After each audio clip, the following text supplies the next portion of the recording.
A story is told about a rabbi and a taxi driver who arrive together at the gates of heaven. The angel at the gate signals for the taxi driver to come on in, and then he shakes his head sadly at the rabbi and says, "No." "What is this?" says the rabbi. "I'm a learned rabbi, and he's only a taxi driver who, not to put too fine a point on it, drove like a lunatic." "Exactly so," says the angel. "When you delivered a sermon, the congregants slept. But when they got into his taxi, believe me, they prayed." In Hebrew, the verb to pray, hitpalel, literally means to work on oneself, demonstrating that prayer benefits the worshipper rather than God. For Jews, prayer is an act of introspection and self-transformation. It's not magic. It's not an attempt to bend the world to our will. If anything, it does the opposite. It helps us to notice things we otherwise might take for granted. And seeing things differently, you may begin to act differently.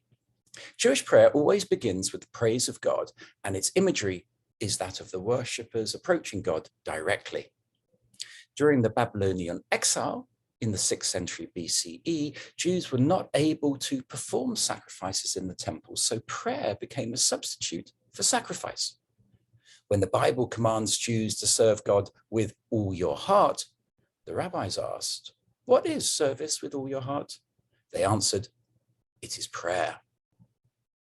And how does prayer help solve the problem that has led people to kill one another in the name of God since the birth of human civilization? Surely, at the end of the day, Judaism, Christianity, and Islam all claim to be true. They conflict. They cannot all be true. At most, one is. If Christianity is true, then Judaism and Islam are false. If Islam is true, both Christianity and Judaism are false. It follows, surely, that these religions are bound to conflict whenever their devotees take their truth claims seriously. Isn't this sufficient evidence that all three are false? For how could the God of all humanity command his followers to deny the full and equal humanity of those who conceive him differently?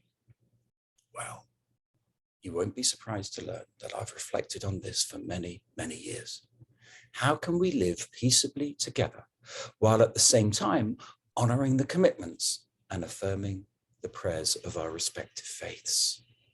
Simply this: our faiths contain multiple points of view. They are open, essentially, not accidentally, to more than one interpretation, more than one level of interpretation.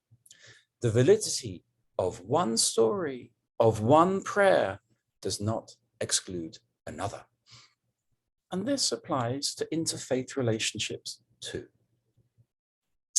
I either am or am not mainly grey-haired, short-sighted, and bespectacled, but I am simultaneously a child of my parents, the father of my children, the husband of my wife.